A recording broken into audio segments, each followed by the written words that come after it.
Hey, welcome back to the channel. Today we're going to do look at some PAL knives here. Here's a pretty one right here. I thought I had more PALs than I do, but apparently these are the only two PALs that I have. PAL Cutlery Company. You can see that right there. And I also have some Randy WSG paraphernalia in memory of him. I hope you all don't mind. But yeah, rest in peace, Randy. And here's a slip that it made me. Here's another one that it made me. And I got a couple of his stickers here. I'm going to do a memorial video. I don't want to do that right now. I may do one tomorrow and put it up. But, so yeah, if you're interested in the history of PAL Cutlery Company, go ahead and check out the video. Alright, knife wars in the woods. Sherry's got her Kubi phylum, and she's getting way too close. Stop. Hey, welcome back to the fortified castle. Man, a lot of lights, a lot of little things, a lot of silly things, all posted up. Hi, welcome back. Really appreciate y'all. I appreciate your likes, your shares, for watching the video, your support, your comments. It makes so much, means so much. It means so much. But today we're going to be talking about the PAL Cutlery Company. Here's a couple big knives. This is a 4-incher right here in gold celluloid. This is one of my favorite knives, even though it's nothing much. PAL made pretty simple knives, and I would put them on above a Utica as far as quality, but they were very basic. They didn't sell a lot of different models, and you know, just kind of your basic knife company, but they were well made. And so interesting history with them. We'll be talking about that a little bit. So there is some varying stories about PAL Cutlery Company. There's some different dates between different commentators who have talked about the history of this company. And I'm going to go by what I kind of can piece together. Usually I take those and figure out what seems most likely for the company history. And there is no dispute that this company, PAL Cutlery Company, started in 1924 as Utica Knife and Razor Company. It was started by the Mailman brothers. So that's Joseph, Abraham, and Samuel Mailman started the company. And very soon after they started the company, they came out with the PAL, P-A-L, all in large letters, trademark. They also used a trademark called Red Point. Let me see. Let me check my notes.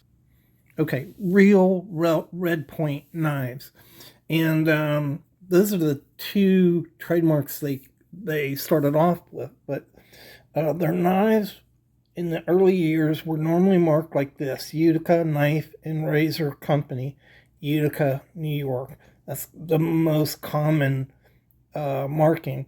And then you can find UKN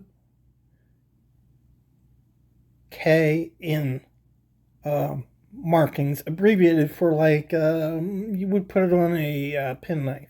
And so this is a really nice original single blade jack from Utica Knife and Razor Company. Really cool. Have this in your collection. And this is where these PAL knives, which you see mostly, uh, came from, right here. And this is a really nice knife, really nice bone. This knife, made well, using brass liners, brass pins. And later on, they would just go to using steel, carbon steel bolsters. And this one has brass right here. You can see it. But mostly their knives were made out of carbon steel bolsters and pins.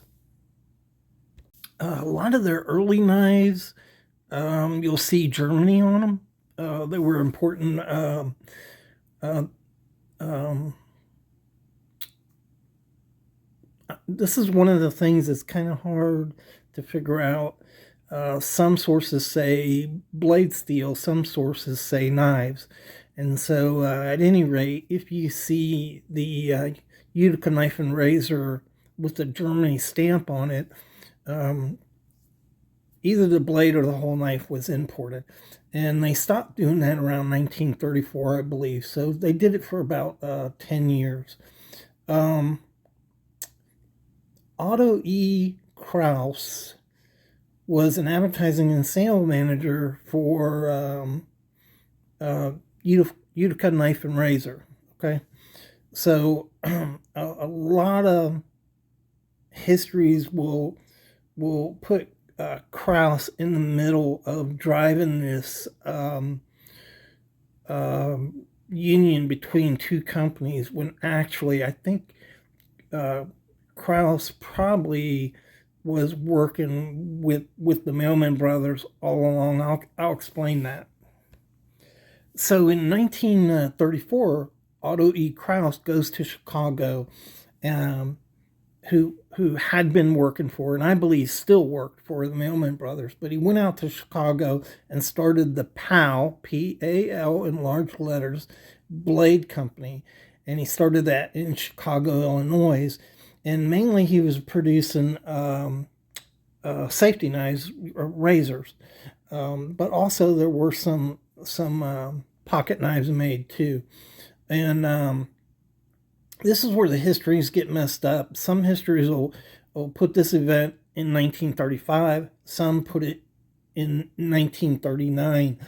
But in the around those dates, Powell Blade Company merged with PAL Utica Knife and Razor, and they moved their factory to Holyoke, Massachusetts at that point. And the company became PAL Blade Company. And so that's the old tang stamp. When you see PAL Blade Company, those are older knives. I think they had that tang stamp through 1945. Sometime after 1945, maybe by 1947, the stamp turned to PAL Cutlery Company. So you can see here these knives are marked with PAL Cutlery Company, made in USA. That's a common stamp, and probably this knife would date between 1947 and 1953. 1953 is when the company went out of business. But so in 1940, the big move that most people know about is PAL Blade Company bought Remington, which was up for sale. Remington Cutlery Company was owned by DuPont. I couldn't think of that. They were owned by DuPont at the time. DuPont wanted to unload it, and so PAL Blade Company bought all the equipment and the property. They moved it up to Holyoke, Massachusetts at that time. So when they bought Remington, they not only bought all that equipment, but all their stock, and so they had handle material, they had shields, they had blades that all were marked with Remington. So from that time period of 1940 up to about 1945, you can find knives that may have a Remington shield on it, and it may have a blade marked Remington, but on those knives, PAL always marked their one of the other blades with their marking, PAL Blade Company. So these aren't Frankenstein knives. These are knives that were manufactured. They're really hard to find. I've never seen one actually at a knife show or anywhere else. I've never seen one. But those are knives where PAL was just using the materials that they had bought. Oftentimes, I've seen in pictures where you will have a Remington mark tang stamp, and then it was etched with PAL Blade Company on the blade itself, and so you'll find that those aren't Frankenstein knives. That's just PAL was using up the materials they bought from Remington. So during the war, PAL made the U.S. Navy Mark I knife, seen right there, and they also made TL-29s for the U.S. military. I think they may have actually made some Army Air Corps knives too. I'm not really sure about that, but I just kind of feel that way. So, they stayed busy up until 1945 making these knives. PAL also bought manufactured knives and sold them in Montreal, Canada. And they did that from about 1924 to 1935. So you may see some PAL knives that are actually, they should be marked made in USA, but you may find those coming out of Canada. And those are knives that were probably marketed in Montreal. In 1953, PAL just shut their doors. They didn't go bankrupt. A lot of times, by this time, the Mailman brothers would have been getting up in age. A lot of times, families just decide to, close the business up. That's what happened at Cattaraugus. Rather than sell it or go public and have a board run it or something like that. So it was rough times for knife companies. After the war, it was very competitive in the United States with cheaper imports coming in, and companies continued to struggle, trying to make a profit. And a lot of times they just either closed their doors, that sometimes they changed their business, went into other businesses. A lot of them went into cutlery, kitchen cutlery. But that's pretty much the story on PAL. Good knives if you can get a hold of them. Hard really to find some early PAL knives like these here, Utica knife and razors. I've seen them, but you just don't see them that often. They're really scarce knives. If you get a chance to get one, Utica Knife and Razor, that is a parent company of PAL. PAL was a trademark that Utica Knife Razor Company used, and I think even though most people look at it as a merger with PAL Blade Company of Chicago, Otto Kraus was an employee of Utica Knife and Razor. I don't think he would have come back and bought the Mailman Brothers out. Mailman Brothers were part of the company up until they closed. So I think what happened there is it was just a long-term plan for PAL to expand, and they went out to Chicago and made razors out there for whatever reason. At least that's my take on it. I don't know that for sure. But anyhow, I hope you found the video interesting. Rest in peace, Randy.